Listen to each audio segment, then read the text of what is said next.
Salut tout le monde et bienvenue dans cette nouvelle vidéo qui fait suite à la vidéo où j'upgradais mon petit PC qui est juste ici. Je vous invite à aller la voir si vous ne l'avez pas vu. C'est une vidéo où j'expliquais que je upgradais mon 6800K avec un 6900K. Et clairement dans cette vidéo là, je vous expliquais que si j'avais pas trouvé le processeur ou à un prix entre guillemets standard par rapport aux performances qu'il a aujourd'hui, je ne l'aurais pas acheté. Et comme je l'ai trouvé vraiment à pas cher par rapport à ce qu'il propose, j'ai acheté, je me suis fait un nouveau système de refroidissement, etc., etc. Je vous invite vraiment à aller la voir. C'est quand même très intéressant parce que je vous donne des petits conseils, c'est plutôt pas mal. Dans cette vidéo, on va faire suite à la vidéo upgrade où je vous avais demandé plutôt de me fournir, de me donner vos configs PC que vous aviez chez vous, et vous avez été quelques-uns à répondre. Donc dans cette vidéo, je vais traiter chacune de vos configs. On va en débattre. Je vais parler de tout ça. Je vais vous dire ce que j'en pense. Dites-moi après ce que vous en pensez de ce que j'ai dit. Et cette vidéo vraiment va servir à tout le monde parce que vraiment, si vous avez une config et vous vous dites « Ah, je ne sais pas si j'upgrade ou pas, est-ce que ça vaut le coup financièrement? Est-ce que si je change un processeur pour un processeur plus puissant et que je revends l'autre par derrière ?» etc. Enfin, il y a plein de choses à prendre en compte et vous allez voir dans cette vidéo, on va en parler. Bon, alors du coup, je prends mon petit Slim 7 qui est juste ici avec vos commentaires. Donc, Donc j'ai déjà commencé à tout lire, enfin j'avais déjà tout lu directement quand vous les avez écrits. Et j'ai commencé par Oxbow. Oxbow, je te fais un check coude comme ça, parce que vu qu'il y a un petit peu de Covid, mais vraiment, t'es un abonné, je t'aime beaucoup parce que ça fait des années que tu es abonné à ma chaîne YouTube et tu me mets des commentaires tout le temps. Vraiment, ça fait super plaisir. Tu m'as mis tes deux configs du coup. Alors, on va commencer par la première. Donc, on est sur, donc là, si on regarde bien, donc Windows 10 professionnel. Et alors, si j'ai vu tout de suite, c'était marqué donc une télé apparemment, donc une télé LG. Donc, je sais pas quelle taille elle fait, mais en tout cas, donc c'est d'après la config que je vois, c'est une config pour jouer, hein. En tout cas, tu me diras si c'est vrai, mais voilà, en tout cas, c'est pour jouer. Alors, le i5, c'est un i5, alors tu dis 2,8 GHz. En fait, comme c'est sur une Z390M, du coup, c'est le i5 8400. Donc un 6 cœurs avec Hyperthreading 3,8 de base, il monte à 4 GHz. C'était un très très bon processeur quand il est sorti. Parce qu'il coûtait vraiment pas cher pour ce qu'il proposait, et en fait surtout que c'était le moment où Intel était obligé d'augmenter ses cœurs grâce à AMD du coup, et clairement il proposait une très bonne config, surtout pour le jeu. Donc le processeur plutôt pas mal, même aujourd'hui encore.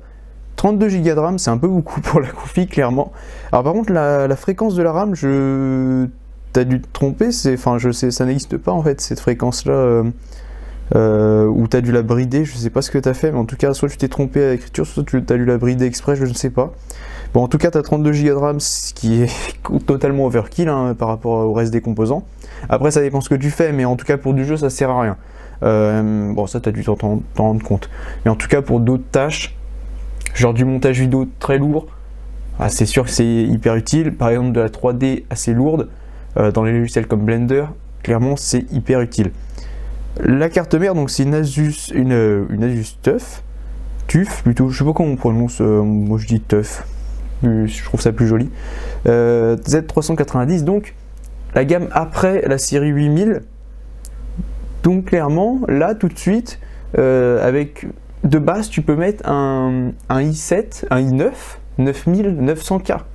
Donc clairement, tu peux passer ton processeur i5, tu peux le revendre à pas très cher, hein. Par contre tu le revendras peut-être 90 €, 100 € au grand maximum sur le bon coin, et tu passes avec le i9, peut-être pas le i9 parce qu'il coûte quand même cher encore aujourd'hui, mais là clairement tu passes sur une upgrade largement au-dessus. Dans ce cas précis, ça a une utilité si le processeur commence à être limite, parce qu'en ce moment clairement il faut chercher de l'occasion et vous trouvez un i9 9900K, par exemple si tu le trouves à 10 €, à 200 € à peu près, franchement ça vaut le coup, et après c'est un bon refroidisseur, du coup c'est pas mal, franchement. Là t'as un processeur, après le i9 t'es bien, t'es très très bien, mais après si ça te suffit, clairement garde-le pour l'instant et attends que le i9 tu le trouves vraiment d'occasion à que dalle. J'ai regardé sur AliExpress, on le trouve pas à un bon prix, à un prix intéressant. Sur le bon coin on peut le trouver je pense à un prix intéressant. Pour l'instant pas encore assez intéressant à mon sens. Pour la carte graphique, tu as une GTX 1660, donc la série Turing. Pas mal pour, par rapport au processeur, c'est assez équilibré. Par contre, c'est en 4K, donc tu dois pas jouer en 4K, je pense. Parce que là, clairement, voilà, tu fais tourner pas grand chose avec une 1660 en 4K. Enfin, en tout cas, pas les derniers jeux. Mais ouais, clairement, là, tu peux mettre un nouveau processeur. Enfin, si tu en as besoin, hein, et mettre une nouvelle carte graphique. Pour ça, tu le savais déjà, mais voilà, clairement, là, on est sur une config, on peut l'upgrader. Et financièrement ça vaut le coup. Alors tu as mis une deuxième config, là tu es beaucoup plus complète. Alors là pour le coup, je sais pas du tout si c'est... Donc là c'est sur un écran d'ordinateur, un moniteur, donc 28 pouces, 4K aussi. Donc tu es équipé là, 4K ça rigole plus. Alors 6700 du coup, donc un Kaby Lake. Donc tu as pris le 7700 tout court, donc il n'est pas overclockable. Bon, le problème c'est que du coup la seule solution c'est de mettre le 7700K qui est une version overclockable qui est de base à une fréquence un peu au-dessus. Honnêtement là tout de suite ça vaut pas du tout le coup, clairement, à part si tu trouves un très très bon prix, mais tout ça pour gagner 0,4 GHz de base, après l'overclocker pourquoi pas, mais enfin après voilà, vraiment il faut l'overclocker pour que ça vaille vraiment le coup et faire un overclocking propre, nickel, tomber sur un très bon processeur. Enfin vraiment là je trouve que ça vaut vraiment pas le coup de... voilà, changer de processeur pour le coup c'est pas très utile. 16 Go de RAM, pareil là, la fréquence j'ai 1093 MHz, non je sais, soit tu t'es trompé, je sais pas. Franchement là tu me diras ce que t'en penses. Mais du coup la 16 Go par rapport à ton i7, voilà, on est sur quelque chose de vraiment pas mal. Une petite RX 570, c'est pas mal aussi. Clairement là c'est le seul composant que je pourrais te dire de changer. T'es trop limite plutôt par rapport à ce que tu joues. Alors, je te dirais de partir sur je pense une 2060 d'occasion. Ça peut être pas mal, surtout peut-être pas en ce moment parce que là elle va être cher, ou partir sur une 5700 XT d'occasion aussi. Clairement ça peut rehausser et voilà, ça dépend. Si t'es bien chez AMD, reste chez AMD, hein. Une 5700 XT d'occasion, c'est très très bien encore à l'heure actuelle, surtout par rapport à ton i7. Pas besoin de partir sur les nouvelles générations de cartes graphiques AMD et Nvidia parce que par rapport à ton processeur, c'est trop. Voilà, ça va pas être équilibré. On va passer à un nouvel abonné, Enzo C, tout court. Donc un abonné récent. Alors nous config plus récente cette fois-ci, avec une B550, donc carte mère totalement récente de chez AMD. Gamme entre guillemets moyenne gamme, même si regardez les prix de la DB550, ça coûte une fortune, ça coûte 200 balles la carte mère, c'est tout sauf moyenne gamme à 200 €. Ça fait partie du haut de gamme à 200 €, hein. Enfin du haut de gamme, ça fait partie du moyen haut de gamme on va dire, clairement. Et aujourd'hui vous voulez une X570, ça va coûter 300 € pour une Strix. Je vous parle même pas des Maximus où là on est parti à 450 €. Mais voilà, pour une carte mère, clairement les dernières générations de cartes mère AMD, elles coûtent extrêmement cher. Alors vous allez me dire, elles proposent du PCI Express 4, elles proposent des spécifications totalement overkill, mais elles coûtent cher, elles coûtent clairement cher. Après l'avantage c'est qu'on est sur quand même du haut level. Donc AMD rehausse un petit peu parce que il rehausse quand même pas mal tout ce qui est à l'heure actuelle, vu que je me souviens les 6700K de chez Intel, donc les premières générations de 14 nanomètres, la Maximus, alors je sais plus comment elle s'appelait, la Maximus, bref l'entrée de gamme en Maximus, hein, le Maximus c'est quand même le haut de gamme, elle coûtait 180 €. Je sais pas si vous vous rendez compte, à 180 € aujourd'hui vous avez une teuf B550. Enfin bref. On n'est plus du tout au même niveau, au même stade qu'avant. Bon, après les Z170 à l'époque n'apportaient pas grand chose. Quoique elles apportaient le port M2. C'est tout. Franchement, ça apportait pas grand chose. Ryzen 7 3700X. Voilà, là on est. C'est pas mal, Enzo. Là, je pense que tu me contrediras pas. T'es pas mal. T'es vraiment pas mal. Vu que t'es une B150, Tomahawk. Ah, je sais pas si elles supporteront les plus gros processeurs AMD par contre. Après, l'avantage, c'est que tu pourras mettre un Ryzen 7 5800X sans problème. Voire peut-être un 5900X, 12 cœurs de chez AMD, le dernier. Pourquoi pas. Après, je sais pas si elle va supporter ta carte mère. Je pense que oui, mais par rapport au VRM, les tâches d'alimentation du processeur, est-ce que sur ces gammes-là, ça supporte? Je pourrais pas te confirmer. Le 16 cœurs, je pense pas. Je pense que ça fait quand même beaucoup pour une carte mère moyenne gamme. Enfin, moyenne gamme. Voilà, quoi, on se comprend. Mais clairement, voilà. Alors, un petit water cooling 240 mm, donc il doit être plutôt bien refroidi de chez Corsair, donc ça va être un restant. Je pense que du coup, tu es sur les H150, je crois. Je sais plus les références chez Corsair. Et du coup, le GPU, donc GPU 5700 XT, donc Oxbow, voilà ce qu'il te faut comme carte graphique si tu peux remplacer ta RX 570. Une 5700 XT, là c'est pas mal. Là c'est pas mal. Donc le résultat avec donc Enzo, bon là clairement, je pense que t'es pas mal. Je sais pas, non t'as pas écrit sur quel écran tu jouais, mais si tu joues sur du Full HD, clairement voilà. Ça sert à rien de changer en ce moment. Si tu joues sur le Quad HD, pourquoi pas changer, enfin, si tu trouves une bonne offre, c'est toujours la même histoire, pourquoi pas changer pour les dernières générations de cartes graphiques AMD, si tu en trouves une, non là c'est compliqué, ou Nvidia. Donc là au choix, clairement, franchement, si tu joues, la RAM ça sert à rien de la changer, si tu fais plus, ça peut potentiellement valoir le coup de rajouter de la RAM, pourquoi pas. Mais là, vraiment, ton processeur est encore largement suffisant. Donc c'est pas mal. Donc vraiment, pas mal la config, la Enzo. Alors Pierre-Baptiste Berniel, alors c'est pas marqué, ça fait combien de temps que t'es abonné, ou je sais pas, si t'es pas abonné, je sais pas. Bon, voilà. Donc toi, tu avais un 3570K, donc là, ça date de 2012 je crois, ou 2011. Bref, c'est hyper vieux les 3000. Mon père, il a encore un 3770. Voilà, lui, il est encore avec 12 Go de RAM, quoi. Il est pas mal, une petite 1060. Il exploite même pas tout, hein, je précise. Mais ça lui suffit encore, donc voilà, je pense qu'il va encore rester pour un bon moment. Mais toi, tu avais quand même un i5 overclocké à 4,5 GHz, donc c'est quand même pas mal. Très bon overclocking pour le coup. Et tu es remplacé par un Ryzen 5 3700X. Ouais, effectivement, là tu me dis c'est le jour et la nuit. Je pense que ouais, c'est pas mal là, un bon 3600X. Surtout qu'aujourd'hui on le trouve à que dalle.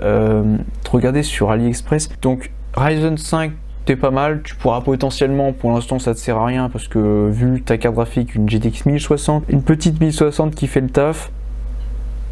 Voilà. Bravo pour la vidéo en tout cas, je te remercie, ça fait plaisir. Petite 1060, je pense que là c'est plus la carte graphique qu'il faudra changer. En tout cas, c'est voilà, une 1060 c'était quand même une carte graphique qui était assez impressionnante pour quand elle est sortie, qui marche encore. Alors par contre, pour ce que par exemple là tu n'en parles pas, alors tu me parles de Flight Simulator. Ouais, ah oui d'accord, en fonction des jeux j'ai doublé mes FPS. Flight Simulator. Alors pour Battlefield 5 ça doit être un petit peu juste, pour Valorant ça doit être nickel, mais pour Flight Simulator, je sais pas comment ça doit tourner, mais ça doit pas être incroyable, parce que une 1060 sur un jeu qui est pas du tout optimisé, je sais pas comment c'est, mais ça doit pas être incroyable. Mais en tout cas franchement là, t'achètes t'es même pas obligé d'aller investir beaucoup, t'achètes une 2060 d'occasion. Voilà, tu t'essayes de trouver une bonne offre, ou même une 1660 super. Enfin, je dirais plus d'aller sur une 2060 parce que l'avantage c'est que tu auras le ray tracing déjà, et le DLSS surtout le DLSS, où ça fera quand même une grosse différence. Donc ça peut valoir le coup, pourquoi pas, si tu as de l'argent à investir. Une 2060 d'occasion, une marque que je pourrais te conseiller, là pour le coup il n'y en a pas vraiment, hein. C'est des 2060, ça chauffe pas beaucoup, donc même sur les pire carte graphique custom dans ces gammes là, ça va. C'est une 3080 par contre, tu prends pas une Zotac parce que ça c'est nul. Enfin c'est nul. C'est très mal refroidi, du coup les performances chutent, sont moins bonnes que les autres d'à côté. Oui, clairement moins bonnes. Donc c'est pour ça. Donc voilà, et Daniel qui nous dit une vidéo qui est bien expliquée. Je te remercie, ça fait vraiment plaisir. Vraiment, vous avez des commentaires qui me font vraiment plaisir. Je vous remercie tous. Voilà, donc pour les conseils, vraiment dans des cas comme ça, un Ryzen 5, pourquoi pas le mettre en Ryzen 7 voire 9 si le prix vaut le coup. Mais voilà, vous avez vu un petit peu ce que j'en pensais par rapport à vos configs. N'hésitez pas à réagir dans cette vidéo de ce que j'ai dit et ce que vous êtes d'accord ou pas, dites-le moi. Et pour les autres, si vous n'avez pas mis votre config dans cette vidéo, n'hésitez pas à la mettre. Je vais y répondre, et sinon les autres, vous pouvez y répondre aux configs des autres. Voilà, tout le monde peut en débattre, clairement. C'est vraiment, voilà, tout le monde peut débattre de la config de quelqu'un. Est-ce qu'il faut changer tel composant, etc.